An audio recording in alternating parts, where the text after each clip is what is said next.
ओम शांति। 25 जनवरी 2024 के कार बाबा की मुरली का सार।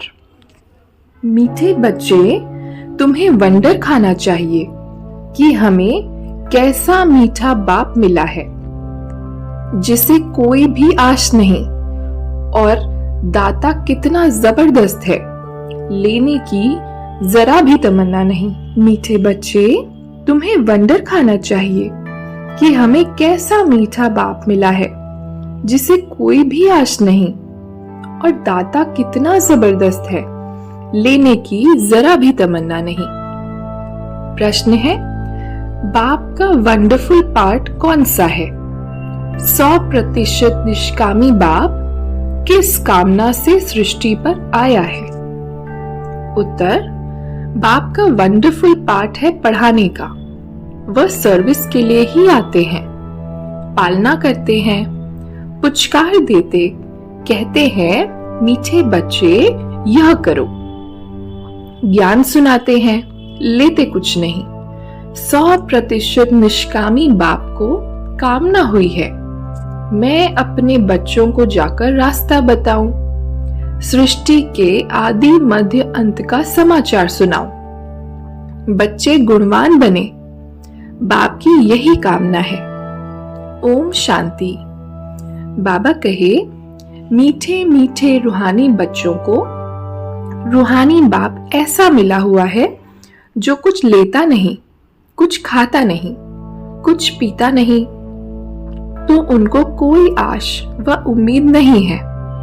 सारे विश्व में एक ही बाप है जो कुछ लेता करता नहीं, तो बच्चों को ख्याल करना चाहिए कि हम किसके बच्चे हैं, बाप कैसे आकर इनमें प्रवेश करते हैं। खुद की कोई तमन्ना नहीं, खुद तो गुप्त है। दिल में आना चाहिए कि हमको ऐसा बाप मिला है जो न कुछ खाता, न पीता, न लेता, कुछ भी उनको दरकार नहीं। ऐसा तो कोई हो नहीं सकता। एक ही निराकार, ऊंचते ऊंच भगवान ही गाया हुआ है, उनको ही सब याद करते हैं। वह तुम्हारा बाप भी अभोक्ता, टीचर भी अभोक्ता, तो सद्गुरु भी अभोक्ता। एक बाप सबका प्यारा है, उनको जरा भी आश नहीं, सिर्फ आकर पढ़ाते हैं, पालना करते हैं, पुचकार देते हैं, मीठे बच्चे यह करो, ज्ञान सुनाते हैं, लेते कुछ भी नहीं। करन करावनहार बाप ही है, सबको अच्छी अच्छी मत देकर गुलगुल बनाते हैं। बाप तो 100% निष्कामी है, सिर्फ यही फुरना है कि सबको जाकर रास्ता बताऊं, सृष्टि के आदि मध्य अंत का समाचार सुनाऊं। सारा मदार है पढ़ाई पर, दैवी गुणों पर, और फिर औरों को भी पढ़ाना है। बच्चों को भी कहते हैं, तुम साक्षी होकर देखो, अपने को भी देखो, हम पढ़ते हैं व नहीं, श्रीमत पर चलते हैं व नहीं, औरों को आप समान बनाने की हम सर्विस करते हैं व नहीं। तुम बच्चों को यह निश्चय है, बाप ही हमको पढ़ाते हैं, बच्चे ही धन देते हैं और लेते हैं, 2 मुट्ठी देते हैं और भविष्य में लेते हैं। कोई के पास कुछ है नहीं तो कुछ देते नहीं। बाकी हाँ, अच्छा पढ़ते हैं तो भविष्य में अच्छा पद पाते हैं। ये भी बहुत थोड़े हैं जिनको याद रहता है कि हम नई दुनिया के लिए पढ़ रहे हैं। ये याद रहे तो भी मन मना भव है, परंतु बहुत हैं जो दुनियावी बातों में समय बर्बाद करते हैं। बाबा क्या पढ़ाते हैं, कैसे पढ़ाते हैं, कितना उच्च पद पाना है, ये सब कुछ भूल जाते हैं। आपस में ही लड़ते झगड़ते टाइम वेस्ट करते रहते हैं। जो बड़ा इम्तिहान पास करते हैं वह कभी अपना समय वेस्ट नहीं करते, अच्छी तरह पढ़ेंगे, श्रीमत पर चलेंगे। श्रीमत पर तो चलना पड़े ना। अच्छे अच्छे बच्चों पर माया जीत पा लेती है। फिर नाम किसका बदनाम होता है? शिव बाबा का। गायन भी है, गुरु का निंदक ठौर न पाए। ऐसे माया से हराने वाले फिर ठौर कैसे पाएंगे? अपने कल्याण के लिए बुद्धि चलानी चाहिए कि हम कैसे पुरुषार्थ कर बाबा से वर्षा लूं।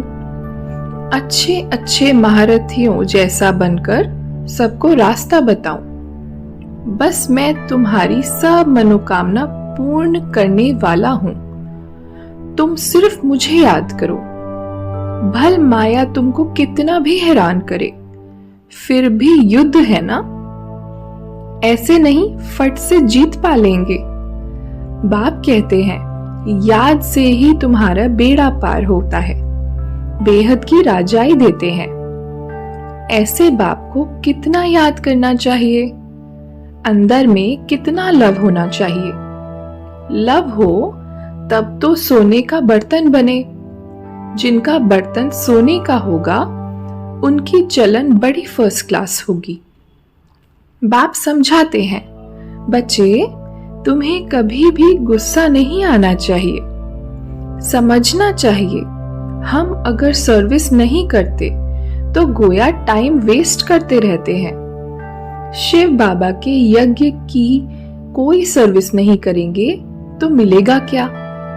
सर्विसेबल ही ऊंच पद पाएंगे। अपना कल्याण करने के लिए शौक रखना चाहिए, नहीं करते तो पद भ्रष्ट करते। अच्छे सपूत बच्चों पर माँ बाप भी कुर्बान जाते हैं। जो बहुत अच्छी सर्विस करते हैं तो बाप भी सुनकर खुश होते हैं। रात दिन उनको सर्विस का ही ओना रहता है। खान पान की परवाह नहीं रखते। समझाते समझाते गला घुट जाता है। ऐसे सिकी लद्दे सर्विसेबल बच्चों को ही ऊंच पद पाना है। ये तो 21 जन्मों की बात है, सो भी कल्प कल्पांतर के लिए। जब रिजल्ट निकलेगी तब समझेंगे किसने सर्विस की, कितनों को रास्ता बताया। कैरेक्टर्स को भी सुधारना जरूरी है। ऐसा कोई ना समझे कि हमने धन से मदद की है इसलिए हमारा पद ऊंचा होगा।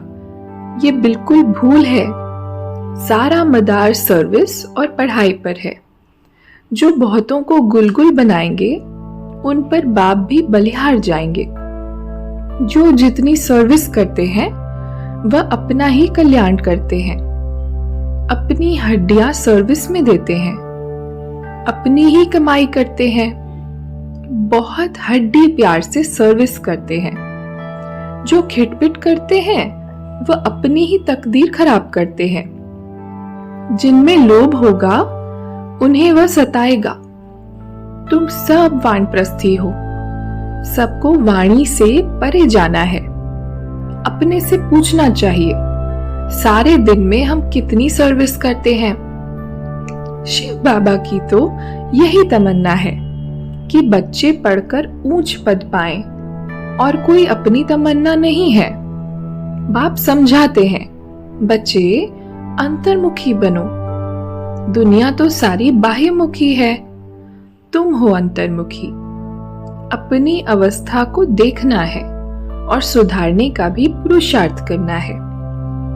आज का वरदान, हर समय अपनी दृष्टि, वृत्ति, कृति द्वारा सेवा करने वाले पक्के सेवाधारी भव।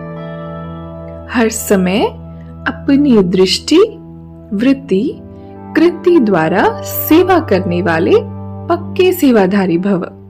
विस्तार है, सेवाधारी अर्थात हर समय श्रेष्ठ दृष्टि से, वृत्ति से, कृति से सेवा करने वाले। जिसको भी श्रेष्ठ दृष्टि से देखते हो तो वह दृष्टि भी सेवा करती है। वृत्ति से वायुमंडल बनता है। कोई भी कार्य याद में रहकर करते हो तो वायुमंडल शुद्ध बनता है। ब्राह्मण जीवन का श्वास ही सेवा है।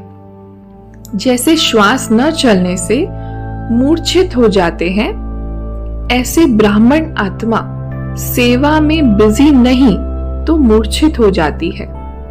इसलिए जितना स्नेही उतना सहयोगी, उतना ही सेवाधारी बनो।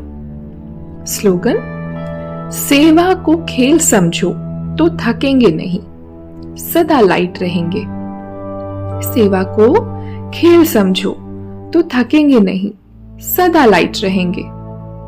आज की अव्यक्ति साइलेंस द्वारा डबल लाइट फरिश्ता स्थिति के अनुभव की पॉइंट: सदा डबल लाइट स्थिति में रहने वाले निश्चय बुद्धि निश्चिंत होंगे, उड़ती कला में रहेंगे। उड़ती कला अर्थात ऊंचे से ऊंची स्थिति। उनकी बुद्धि रूपी पांव धरनी पर नहीं, धरनी अर्थात देव भान से ऊपर। जो देव भान की धरनी से ऊपर रहते हैं वह सदा फरिश्ते हैं। उनके संपर्क में जो भी आत्मा आएगी वह थोड़े समय में भी शीतलता व शांति की अनुभूति करेगी। अच्छा, ओम शांति।